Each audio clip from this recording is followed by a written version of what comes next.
Good afternoon and a very warm welcome. Thank you for joining us to the CEC Government Relations webinar on Poland's presidential election. Today's results confirmed what was revealed by the exit polls yesterday. Andrzej Duda was re-elected as Poland's president, and today we have an hour to discuss this with you.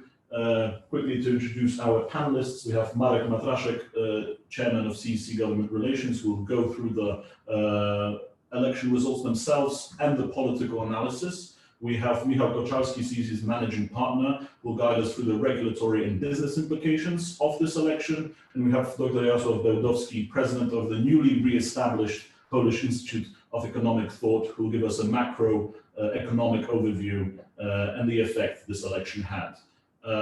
This election was very tight indeed, with the backdrop of COVID-19, the election that didn't take place on May 10th, and the switch of candidates in the leading opposition party. We have a lot to discuss. Just on technicalities, we want to finish in an hour. Our side will take about 40 minutes, then we'll be open to questions. You're welcome to ask questions all throughout the webinar. We'll sum them up at the end, and all of us can provide the answers. So to begin with, Marek Matraszek.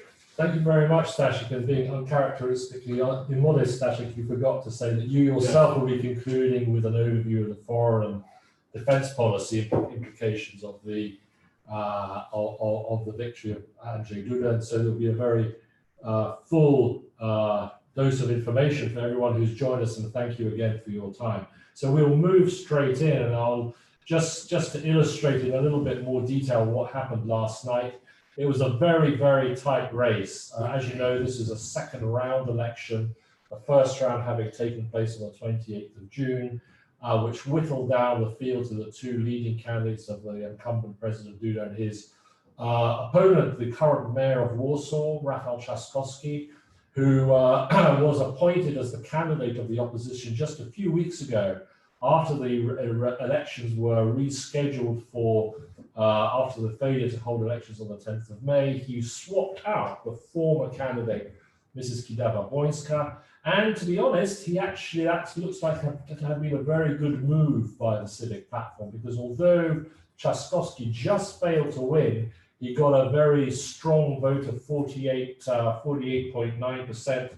To Andrzej Duda's 51.1. These, by the way, are figures on the basis of 99.98% of the polling stations reporting real results. These are no longer exit poll results.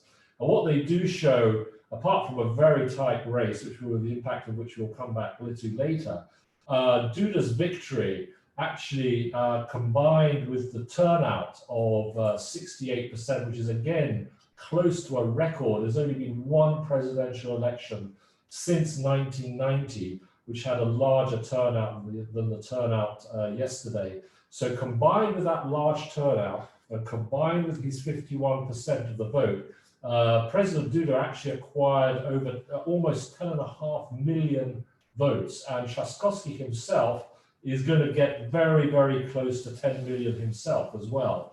So both of these candidates had a very strong democratic legitimacy behind them in this result, an unprecedented democratic participation of the electorate. But at the end of the day, it was Duda who just squeaked in, and the State Electoral Commission, by the way, I think is going to rubber stamp these results either late tonight or very early tomorrow morning. Now, just to drill down a little bit more for those interested in this greater level of detail, again, just to give you an insight into who voted where and what the electoral base of President Duda is primarily. President Duda's vote on this map and in the charts is in blue. And what it shows really is that at the constituency level, President Duda obtained a majority only in rural areas. In cities and towns above 50,000 inhabitants, all the way up to Warsaw, actually, it was Rafał Trzaskowski who won that vote. And interestingly, actually, if this map were to be drilled down to community level, the level of blue would be even greater, because in towns below 20,000 votes, Duda also won against Trzaskowski. That's not reflected in this map, which just shows above 50,000 inhabitants for Koczalski. But it just does show the geographical spread of Duda's support and also the sociological structure. We're not going to go into all the details about age and sex and the other potential designators of voters, but on a geographical basis, this is how it panned out. And this 10.5 million votes, which Duda has acquired, is really something that the Law and Justice Party is going to want to bank for the elections, which are a long way away. But this level of support, as I say, unprecedented almost for any presidential candidate since 1989, is a very strong electoral capital for Duda and the ruling Law and Justice Party as they plan their next 3.5 years in office before parliamentary elections. And bear in mind, this is a 5-year term that Mr. Duda has won. And even if Law and Justice were to lose parliamentary elections at the end of 2023, Duda will be in power until the summer of 2025. So let's just move on a little bit into a little bit more detail about what this means for President Duda himself, and also for first of all, the governing party and the governing forces. But as I said, it really gives him not just a very strong mandate, but what it does actually, because of the level of his personal success, this really makes him into almost, well, not to be too exaggerated about it, it also almost makes him into a coalition partner of the United Right government, because he does have this independent electoral authority. It's his second term. You know, under the Polish constitution, that's it. You can't stand for a third term. So literally, he can use this second term to develop much more of an independent persona than he was able to in the first term of his presidency. And he's already going to be thinking about who is it that is going to take on pick up the baton of the presidency from 2025. So this will strengthen not just his position, but obviously the position of the government, and a position which Duda, I think, may, in many subtle ways, try to flex his authority in order to gain a little bit of movement on certain areas of policy where we've seen in the past term, and we know from our own private discussions, there is a little bit of distance between him and the government. So we're going to move on to the next slide to talk about this in a little more detail. So I said a very strong personal mandate that he hopes will, and the ruling party hopes will translate into political support for law and justice. I think as soon as we see the electoral polls for political parties coming out in the coming weeks, I think we'll see a substantial uptick in support for law and justice and a commensurate decline for support for the civic platform.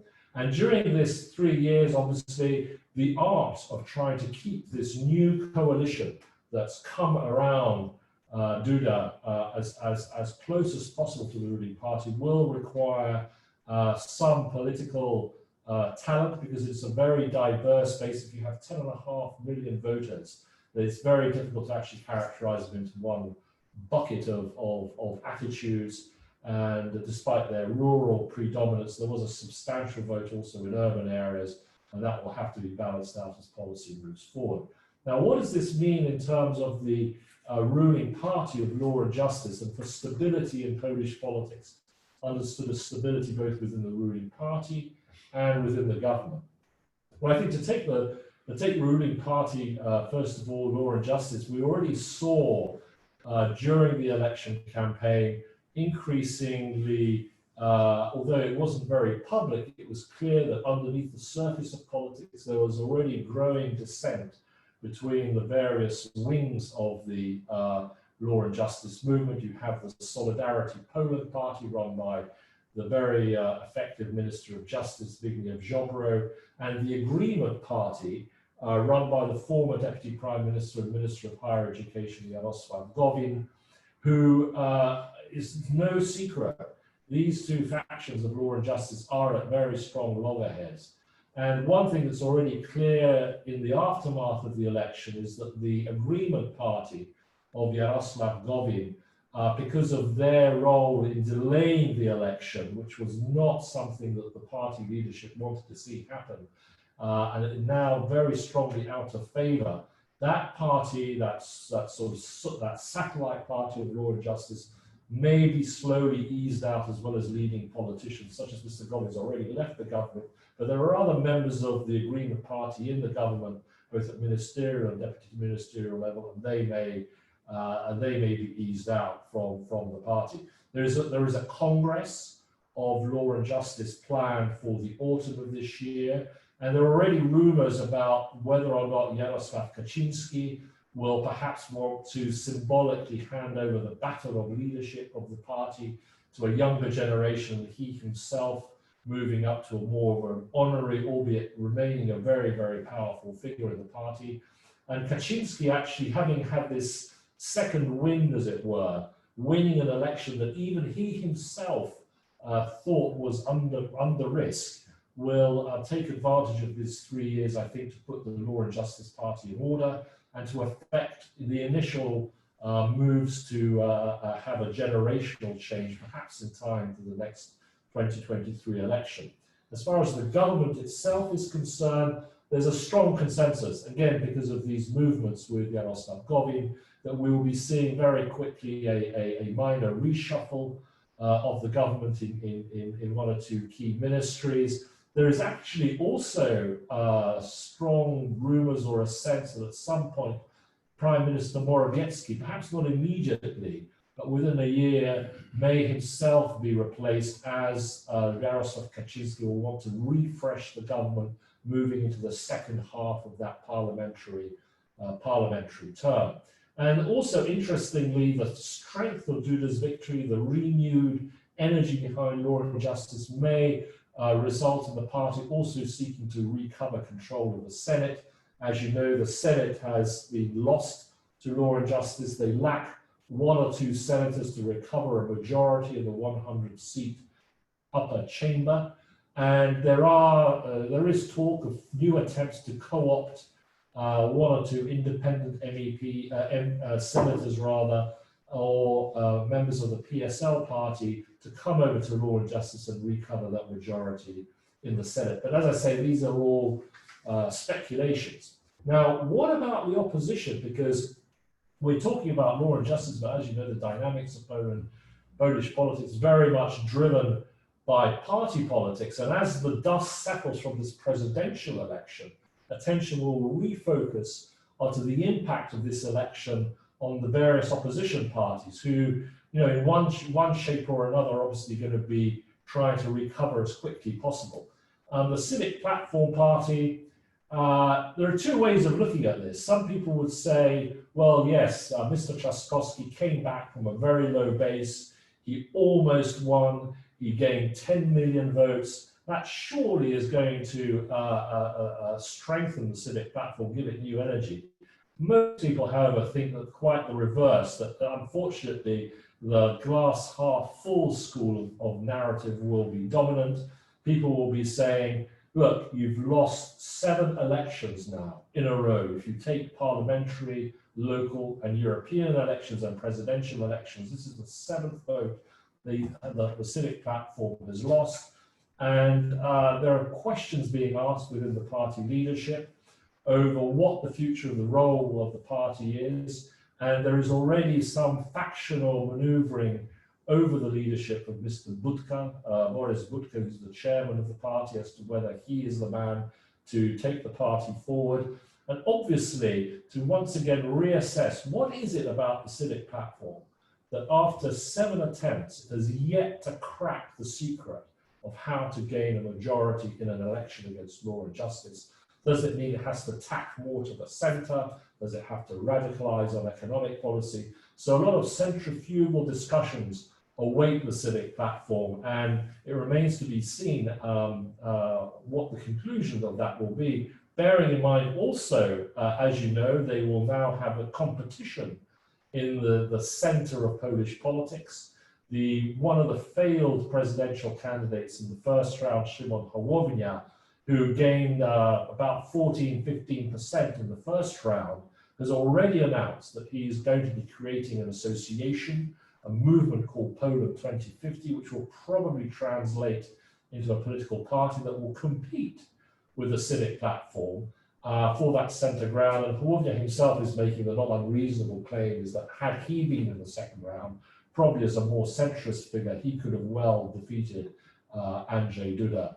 And but obviously the big challenge for Hołownia is, can he maintain a dynamic for the next 3.5 years when you're bereft of finance, you don't have representation in parliament, and you have a leader who is really a new figure in Polish politics coming from the world of celebrity television.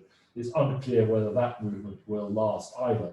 The biggest defeat of this whole electoral process over the last 6 months has been on the side of the smaller parties, particularly the Peasant Party, or Polish People's Party as some call it, and the left, which is the remnants of the old post-communist party mutated into a social democratic formation. These two parties that have historically almost always been in the Polish parliament, have always played a role as sort of side players in Polish politics. Really, over the last decade, this election has been an absolute disaster for them. Their candidates in the first round polled no higher than 3%, they were below 3%. And their leadership, I think, is going to be questioned, and is going to be questioning their future in politics. And it remains to be seen whether these defeats of their leaders would have been an ultimate death blow. The final party out there, which I think is interesting enough to refer to because it does have the potential for future growth, is the Confederation, which, as you know, is this a more right-wing version of Law and Justice, highly Catholic, highly nationalist, but also, interestingly, libertarian on economic policy, very free market and appealing to youth votes. Their candidate got about 7.5% in the first round of the elections to Pietrzak, and it's quite possible that the Confederation will continue to grow in support as a party, and they may yet have enough votes to deny Law and Justice an absolute majority in the forthcoming elections of 2023. And just to close out, this bar chart or graph shows you essentially the last year of support for political parties. The blue obviously being the United Right, Law and Justice. The interesting thing really is that ultimately there's been very little movement on a trend line over the last year of support. A very, very slight trend decline in the civic platform support. It'll be interesting the impact of this presidential election, the loss for Rafał Trzaskowski. Will that demobilize the civic platform vote? And we don't have the bar chart for Mr. Hołownia's party because he's only just created it. But once that starts being factored into opinion polls, you may see that civic platform, the red graph, dropping off a little bit, and Mr. Hołownia taking up some of that. So really, the next 3 years, the job of Law and Justice is going to be to keep that blue trend where it is, around 40 to 44% of support of the electorate. And if it can maintain that with a divided opposition under the Polish electoral system in parliamentary politics, that's enough to ensure you an absolute majority in elections. So the game of Law and Justice is to keep that trend where it is and hopefully see the divisions multiply within the opposition. So having given you that political overview, I'll now hand over to Michał Koczalski, our managing partner, and Jarosław Beldowski from the Polish Institute of Economic Thought, to give you a regulatory and business impact overview of the election. Well, thanks, Marek, Staszek, and good to see you all. I think that this chart actually, which presents the regulatory process in Poland, basically also states what the election was all about. I mean, with Rafał Trzaskowski winning and becoming the president, the whole legislative package that the government would come up with in the future could be easily blocked by presidential vetoes. This will not be the case. I think, hence, I'm calling it a crucial victory for PIS, for the government, for Duda himself.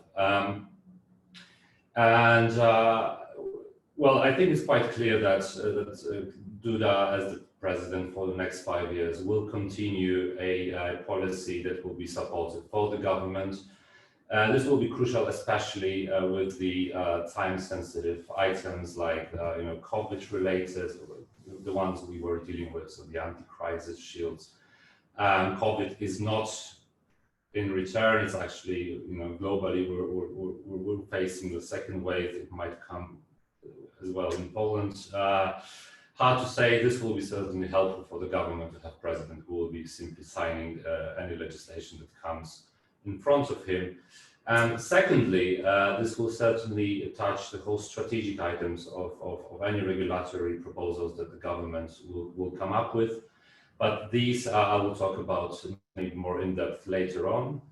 What we think we might expect as well is maybe a larger number of vetoes. I mean, as Marek mentioned, Duda has this easiness right now and flexibility to become more independent for the second term.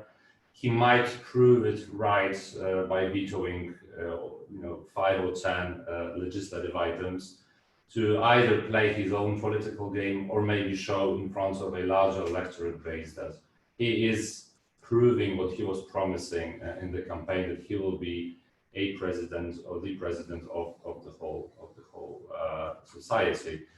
I think that in terms of business or regulatory impact, I think the very first signal that is sent by this election result is stability. No matter what we might think of it, it's that the next 3 years or so is a time, most probably without any elections, is a time of a stable government majority with a president who is supportive of the ruling camp.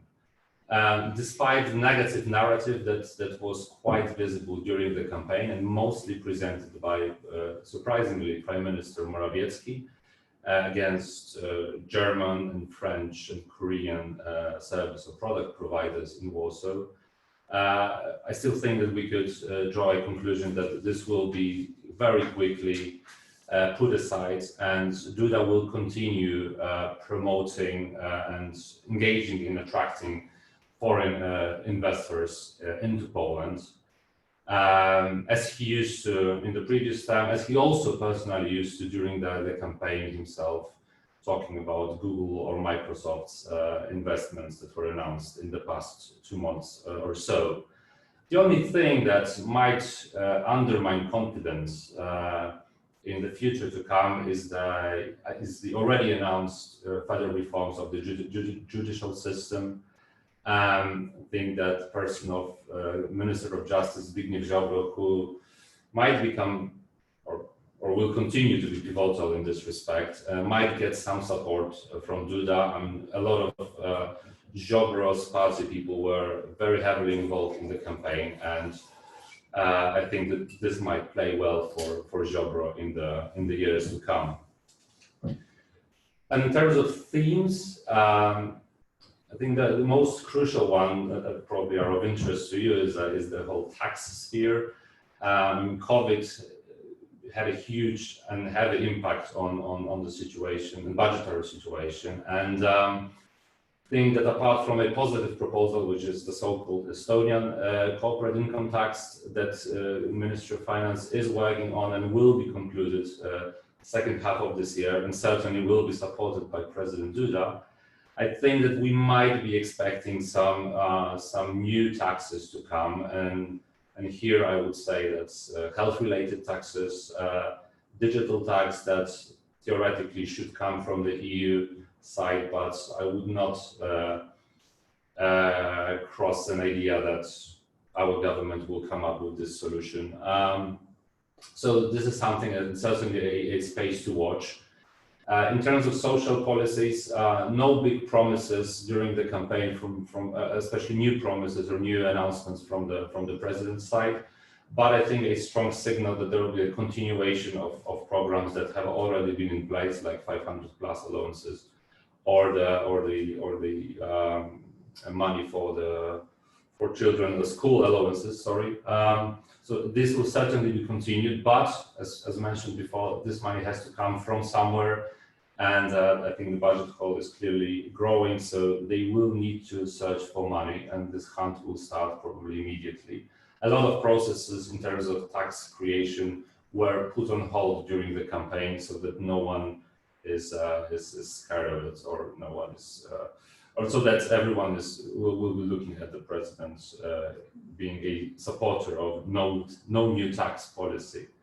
And last but not least is the climate/energy. I think here it's clear that Duda will continue supporting government. He was very active in the sphere of promoting LNG and US-Poland relationship in this regard. This also comes down to the idea of building a nuclear power plant, so not a very new project that still comes around and is probably being finalized, but it's another space to watch. Number 3 is the Baltic Pipe, another project that was also announced during the campaign by President Duda, and he's a big supporter, and he will continue as such his policy for the sphere of energy. And I think I'll stop here and pass voice to Marek to give you a more macroeconomic overview of where we are and where we're aiming at. Thank you very much, Michał, Marek. This is my favorite figure, which shows you how successful we are in terms of the GDP over the years. In fact, if we go back to 90s, we will also see that the growth goes on, and Poland is actually one of those green islands that could be seen within the European Union. Indeed, there could be a question whether we could continue. Of course, we need to take into account what happened, and that there will be a contraction in terms of the Poland's GDP. In accordance with the European Commission, the negative growth will be, the recession will be around 4.3% in 2020, but there will be a sudden hike in 2020, which means that we will grow again over 4% of GDP, which seems well, in accordance with the European Commission, that the recession will be the shallowest in terms of other European countries, which could be a good signal. I think we can draw some also conclusions that and comparisons to the last Lehman Brothers crisis, where Poland actually did not have any recession, and it went through actually getting strengthened in terms of the growth afterwards. The next slide will give you a short overview of what we could think about the macroeconomic policy in the new term of the president. But I would like to bring you something which is not written there. It's about, we know that the power of the president is limited. He's not the executive head of the government. It's the prime minister who conducts the policies. But we shall not forget that the second term will be in the middle of changes at the central bank.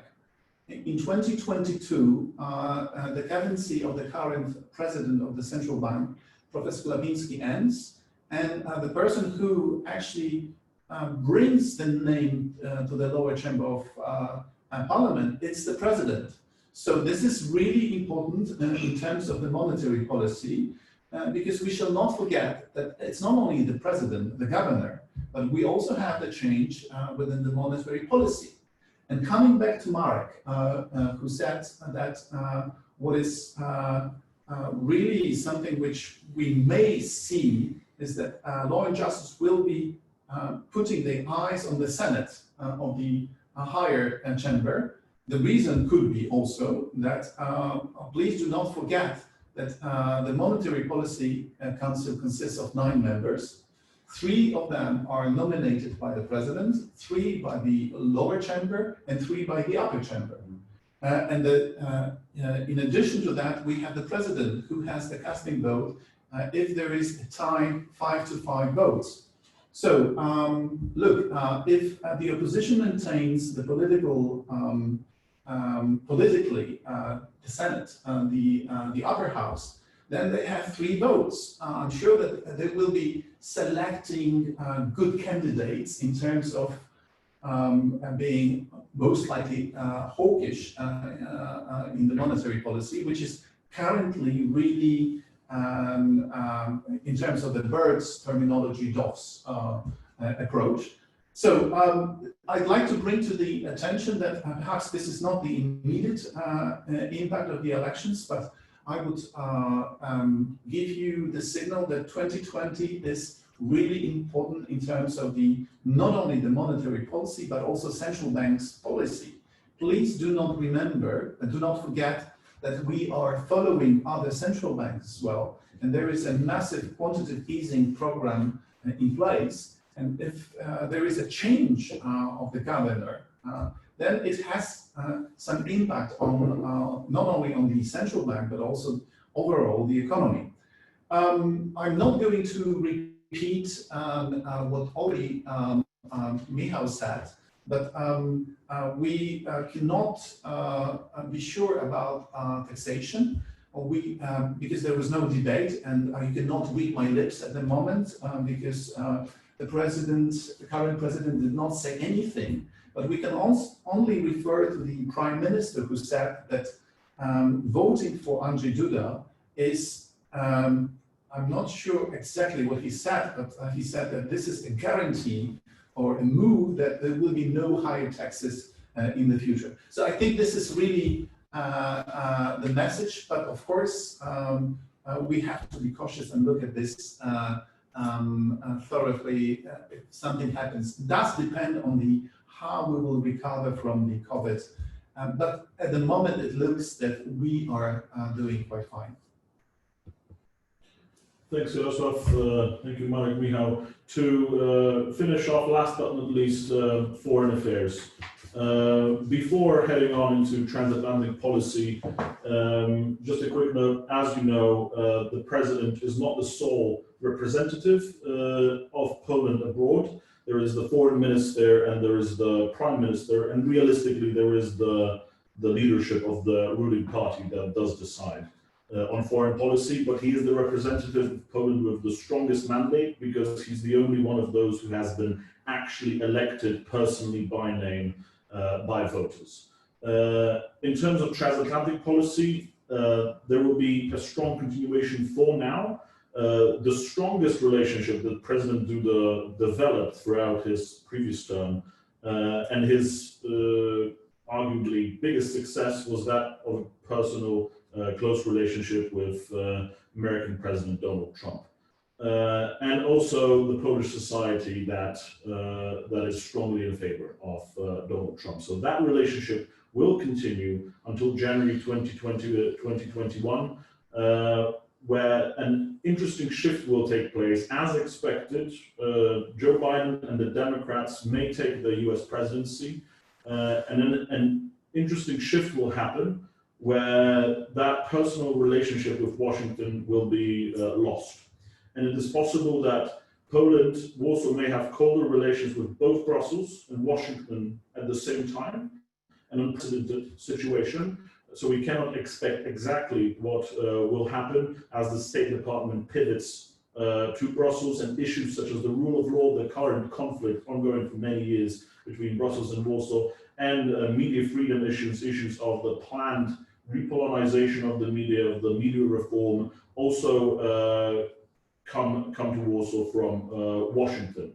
Saying that, there is a certain agreement between experts that Poland's relationship with the US will continue to flourish in meritocratic, in Walkman-like conditions. The United States, even with a Democratic president and colder relations between Joe Biden and Andrzej Duda, will have the understanding that strategically Poland has to be kept in the loop, so to say. Interestingly enough, similarly, this could be said about European policy. As this conflict on the rule of law carries on, it will certainly not be at the forefront in this new term. Keeping in mind the issues going on in Europe right now, so the COVID-19 crisis, Brexit, Russia and China challenges, the economic crisis, the long-term budget, and the personnel that is actually at the forefront of relations in Poland on this line. So instead of Franz Timmermans, we have the Vice President Vera Jourova from the Czech Republic. This conflict will not be as strong in the coming term as it was in the previous term. Duda's win also increases stability. Well, it is the Prime Minister that usually does deals with the European Union. A victory by Trzaskowski would create this dichotomy and Western states possibly trying to ally themselves with Trzaskowski over the Prime Minister in terms of EU policy. So the legitimacy of Poland in the EU was actually strengthened by Duda's re-election. And so the perceived longevity of the ruling party and possibly the bargaining position and diplomatic power in terms of the EU. Apart from Washington and Brussels, there is the platforms which will be important for Andrzej Duda. So the Visegrad group, Poland has just taken the presidency of the Visegrad group, that is Poland, Slovakia, Czech Republic, and Hungary. President Duda will have no direct involvement, but his relationship with Viktor Orban in that group will be strengthened. If it was Rafał Trzaskowski who had won, he would have been strengthening his relationship with Czechia and Slovakia. But that relationship between Duda and Viktor Orban will also play out in terms of European policy. The 3 Cs initiative is under question right now. So the 3 Cs initiative, stretching, I believe, 12 states from Estonia to Bulgaria in the south, has been established effectively by President Duda in Croatia. It is a presidential initiative. And it was meant to establish a €5 billion budget. Last year, the United States pledged $1 billion for that budget. Talks about the budget are meant to continue in October of 2020 in Tallinn in Estonia, but that is under question now because of the COVID-19 crisis. President Duda will likely put much effort into somehow shifting this budget from infrastructure investments into more COVID-related investments, and won't let that initiative die down, as he will face troubles both from Brussels and maybe from Washington. He will try to focus on his idea of establishing a regional forum. The Weimar Triangle, a forum between Poland, France, and Germany, has been losing momentum for many years now. If Trzaskowski was to win, he would have sought to re-establish that forum, but with Duda, we are not so certain. President Duda did meet with Emmanuel Macron recently, and there was some talk of re-establishing the Weimar Triangle, but we have no new information about it for now. There will be some cooperation required, between Germany, Poland, and France on the recovery plan and the multi-annual financial plan. We will find out about this on Friday, where the European Council summit takes place. It still remains to be seen how Poland will now shape its policy in the next 3 days relating to tying the EU budget to rule of law adherence. This idea will likely be vetoed by both Poland and Hungary. It still remains to be seen how the Climate Neutrality Act ties into the actual budget. There has been some talk that Poland might lose €8 billion, but President Duda does not play into this. Again, if it was Rafał Trzaskowski, this could have been leveraged politically, so peace has gained back stability even in European budget negotiations, which are set to take place in 4 days. And last but not least, for defense, I think I'll allow you, Marek, to close off and finish. Well, boys and Janice, it's a long and complicated topic, but I'm sure, as most of our viewers are aware, Andrzej Duda, in his first term, took a keen interest in defence and security policy. He managed to have and develop a very strong relationship with the Minister of Defence, Matraszek, who, if you recall, got that job as a result of President Duda's effort to actually unseat his predecessor, Minister Matraszek. So there is a strong personal relationship, and we've seen in numerous occasions support by President Duda of the Polish government's defence policy, both in terms of defence spending. He's been a keen supporter of increased defence spending, and indeed he initiated the legislative change which has mandated that Poland increase its defence spending to 2.5% of GDP by the end of the decade. And he's also been a robust supporter of carrying that message into NATO. Above all, as we are all aware, he has taken the lead, as Stanisław was mentioning, on the personal relationship with Donald Trump. And he's been in those discussions, and this happened again during the recent campaign visit of President Duda to President Trump at the end of June in Washington. He's been leveraging that relationship to move forward Polish defence cooperation with the United States in the form of a defence cooperation agreement, which is still under negotiation, and also moving forward or encouraging the Ministry of Defence to maintain its tempo of the modernization of the Polish armed forces, primarily through the acquisition of US defence equipment. And that whole process will likely strengthen over the next 5 years. What will be interesting, of course, there are some rumours. We must always take these rumours with a pinch of salt, that when the government changes, as I was indicating earlier, there's a new prime minister, that perhaps the Minister of Defence, Matraszek, may actually become prime minister. That will create a bit of a vacuum in MOD, and that will perhaps allow Duda again to extend some influence there, but that's speculation. But overall, the election of Duda means that the tandem, the very strong tandem between the presidential office and the Ministry of Defence has been maintained, and that's probably good news for stability in terms of defence policy, both domestic and international. And this is amazing, gentlemen. Congratulations, exactly 45 minutes. So with that in mind, we have 15 minutes open to questions. You can ask them via the chat box on Zoom. We already have one previous question about the media reform in Poland and information plans that the ruling party now after this election will come back to its long-announced media reform, and will this actually happen?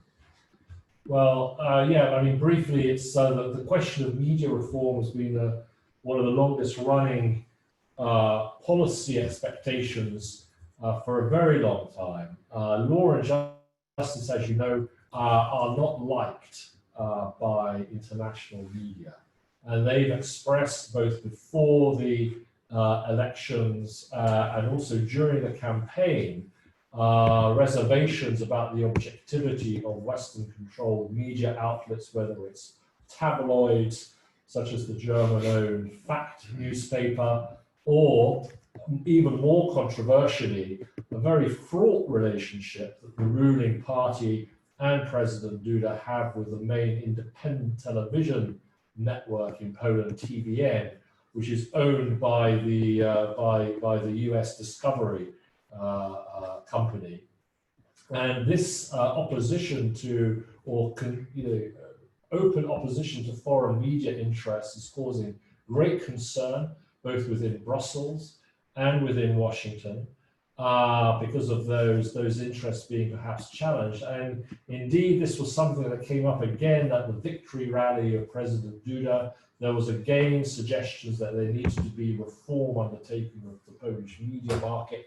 This is a great problem for Law and Justice, because it's not easy to actually wrest control of either print or televisual media from foreign hands. It's against EU rules. The only way possibly of doing it is through introducing legislation which would place caps on ownership of shares in media companies. But again, that's open to quite a huge controversy. However, I think the consensus is now that given both the President and the Minister of Justice and the ruling party chairman, Mr. Koczalski, have agreement that, quote, something must be done, we will see an effort in some legal fashion to stymie foreign media ownership in Poland. How that will happen, we don't know. What will happen for sure is this will further sour Poland's relationship with Brussels. It may impact the German relationship, and it also may impact the US relationship, because as you are aware, this attempt to limit the independence of the TVN, the television channel owned by the American interests, has caused great concern within the US administration and the State Department. We'll see where that takes us. So the victory of Duda, as you say, may indeed presage an attempt to move in on the media. Next question we have relating to social policy and tax policy. How will the government increase social security payments without raising taxes? I don't know if we actually refer to that argument. What about the social insurance ZUS deficit? How will this is all bulked into one? How will inflation be avoided if social security payments are increased without an increase in taxation? And an emotional comment, many younger entrepreneurs, wealth creators are deeply depressed by the election results. What should the president do to heal this rift with the final group? So two-sided, a little bit on social policy, a little bit on taxes and inflation. I think the last question was about more psychology. I think being a young entrepreneur who has to deal with administration, I think to tackle administration is the best strategy and to overcome the crisis of presidential elections. I mean, I think let's move us, because we cannot actually have any impact on the election. It's already done. So I think now it's time to concentrate on extending business. That would be my recommendation. Focus on that and let's go through it. But anyway, coming back to the the deficit. This is, I think, after COVID we enter a new era in terms of the deficit. Not only the social security, but also the budget. We will deeply go down in terms of the debt. It will be raised. The deficit will be probably around 9, 8. We do not have the budget amendments yet, so we don't know yet. And the government was very cautious to reveal any data before elections, because they were afraid that it could be used during the elections. But I think what's going to happen is that I think VAT will be more strengthened. That means that the control and having an eye on VAT will go further, because this is an easy. Well, it might be that we can experience a hike of 1% of VAT, because it will give enough some money to the budget. But let's do not speculate now. I think what we need to focus is that whether we will go through this crisis relatively, as I said, and what the European Commission says, as a smooth, shallow recession. That would be, if it is deeper, I think it will be inevitable that we would need to talk about taxes.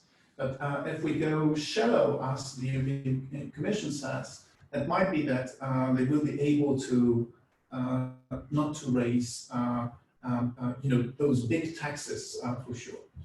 Just to add on that, you were asking about the social payments. The ruling party doesn't right now have a plan to introduce a big new spending social program such as 500 plus.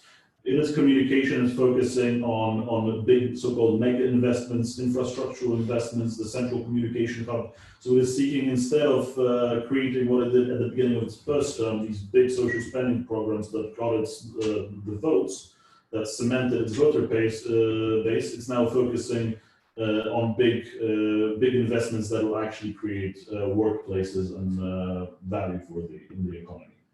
I think we have time for one more. This is a question to you, Marek, about how the campaign was run, specifically about Law and Justice, but I think we can refer to all parties that the Law and Justice run an honorable, ethical, decent campaign, or was it scaremongering? What were the issues that you think that actually swayed the electorate? This is...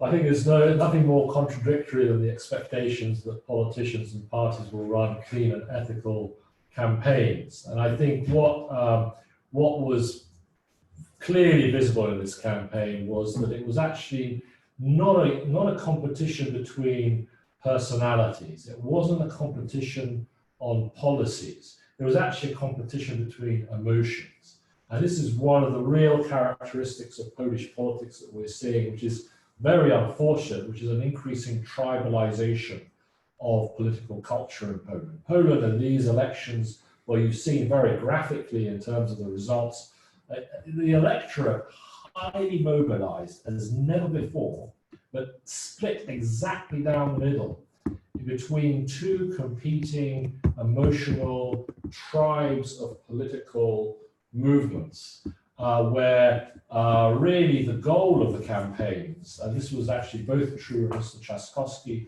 and of Mr. Duda, the campaign teams really had only one goal in the last 2 to 3 weeks of the campaign. It was not to discuss policy, of course they were talking about policy, but the goal was to mobilize those core electorates using emotion, and using emotion of fear on both sides. The President Duda would talk about the fear of foreign influence, the influence of liberal culture, as he put it, the fear of Mr. Trzaskowski drawing down some of the social welfare programs that Mr. Duda has promoted, especially amongst pensioners and the less well-off.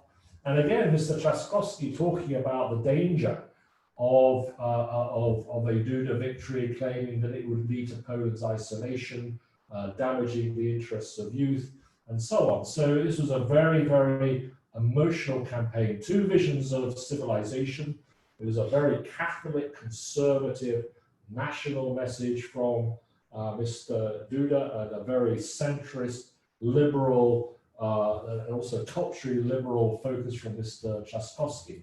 And beneath that emotional noise, it was very difficult to talk about real policy. And some of the arguments that were wheeled out in the heat of the campaign were very, very dramatic. What was very interesting, however, as a final point, in last night's election speech at the rally, the victory rally of Mr. Duda, caught out everybody by surprise by being extraordinarily conciliatory towards Mr. Trzaskowski, to say this is a time for healing, this is a time for unity, this is a time for building bridges. And also Mr. Duda's daughter was wheeled out onto the stage to actually give the same message to Poland's youth as well.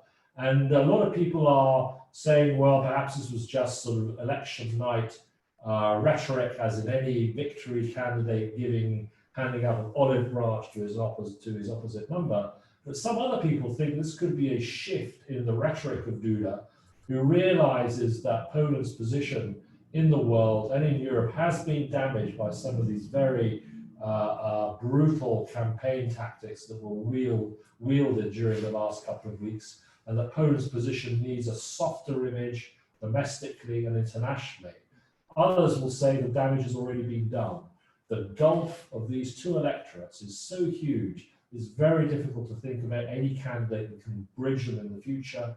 And any candidate that actually comes out and says, we want to build bridges, such as Mr. Hołownia in the first round of the election, is defeated. He only got 14% of the vote. It's popular to be in conflict with your opponent amongst the electorate.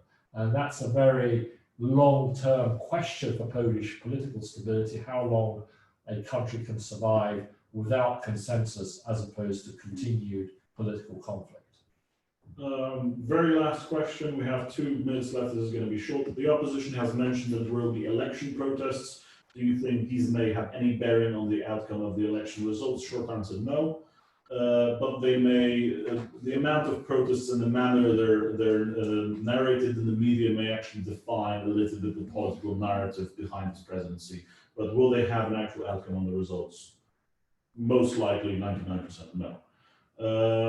So I think we're out of questions. Thank you very much, everybody, for attending the webinar. This will be uploaded to YouTube. You can also request the PowerPoint presentation. We can send it forward so we can distribute it among your colleagues. And gentlemen, thank you enough for your timely answers. Hopefully see you again sometime. Thank you very much, Staszek. Thank you very much to our viewers. And to Victor, who's behind the scenes also. Bye-bye.